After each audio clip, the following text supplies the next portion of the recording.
Hi, before I start today's album little review thingy, this is just a content trigger warning for references to suicide that appear on the album that I'm about to mention. Google, on searching for the phrase push back, marks the definition as a phrase to mark a delay or postponement. A second definition, interestingly, marks it as a North American term describing a disagreement or opposing an action and proposal. So immediately it strikes as an intriguing title for a pop album, the album in question being the debut album from Jetty Bones called Push Back. Jetty Bones is the name of the project of Kelc Galluzzo. Whilst this is the first thing of hers that I've listened to, it appears Jetty Bones has been releasing more pop punk / emo-ish EPs over the last couple of years. So, when this album appears to be a blend of other genres in pop sensibility, it comes as a accumulation of the different sounds she's dipped her toe in to this point. So, this gives Push Back a common sound, but has the ability to twist and contour its songs to follow a different spectrum of genre. My go-to comparison for this has always been Wolf Alice, in how they have a sound that seems to be consistent, yet they can seemingly dip in different genres back and forth whenever the song needs it. Push Back has this similar style to it and has that kind of genre warping sensibility of it as well. Hi, my name's Lee Horrey. My favourite disc of 2021 was the debut album by the band Megabear. It's called Megabear. It's not a very conventional record, 52 tracks, about 30 minutes of music, so do the maths, it's about 30 seconds a track on average, some lasting up to a minute.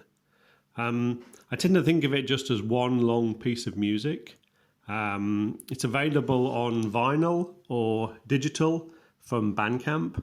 No CD, unfortunately. And it's fantastic. It's very original. It's one long piece of music, as I said, kind of split up. Same tempo for each track. Lyrics tend to repeat themselves. The band themselves recommend to listen to it on shuffle. And it's just extraordinary. It's really, really good.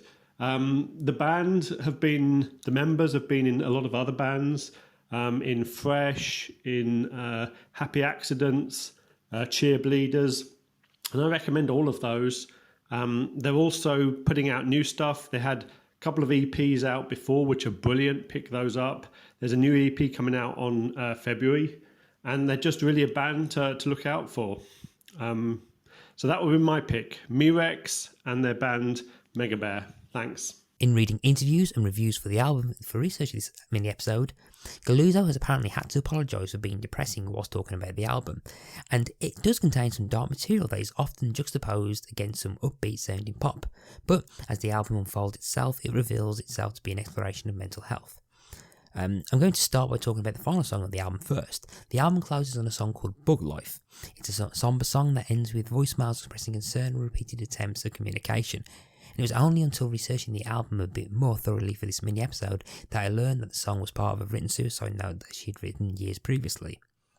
Interviews have said that this song was a song she didn't intend for people to hear, but it was important for people to hear it, to bring people to a point where we, as a listener, can perhaps understand what was going through her head and what she was feeling at the time.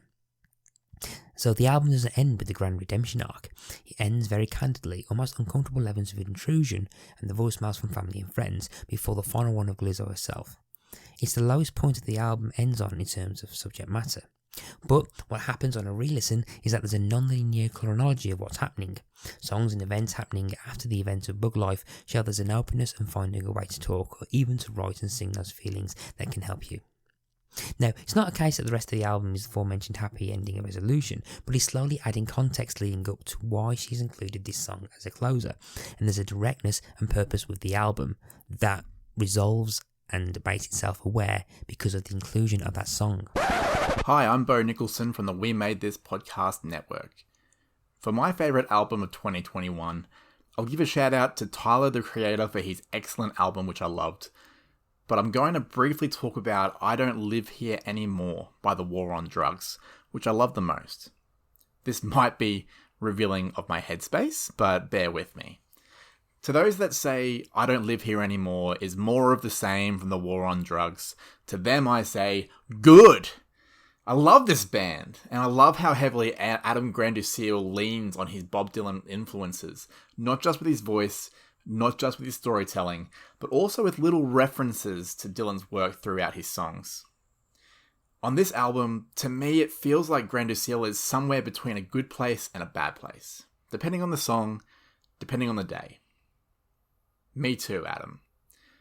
And while he sings, we're all just walking through this darkness on our own, I feel less alone listening to him, and that's really helped. Thanks, Matt, for having me on the show, and if people want to hear more from me, you can catch me on Pretty Fly, a 90s nostalgia podcast, Movieversaries, where we celebrate movie anniversaries, and Academy Watch, where we review prestige films and predict the Oscars, and that's all on the We Made This Podcast network. Wow, that's a lot when you read it out like that, isn't it? Opening with Waking Up Crying, it acts as the first of a purposeful opener that gets referenced later on. One of my favourite albums of all time begins with the lyrics, "Let's talk about you for a minute," and then the album switches very quickly to talk about the narrator. And I feel this album continues with that same trick in talking about somebody else's heart before the album moves back to be about Galluzzo. Nothing has a real 80s pop song feel to it, whilst Bad Time reminded me of Perma, which was the project from Max Bemis and Shelley Dupree, and because of the way the interplay of the male and female vocalists kicks in again. But again, it offers further analysis when you look back into the lyrics. The album has synth pop, country, indie pop, and has that layer of darker undertones through it that's exploring mental health and stuff, which is quite fascinating on repeated listens, all wrapped up in this kind of upbeat popness, which is quite infectious. And I quite like that word infectious, with the infectious indie pop in it.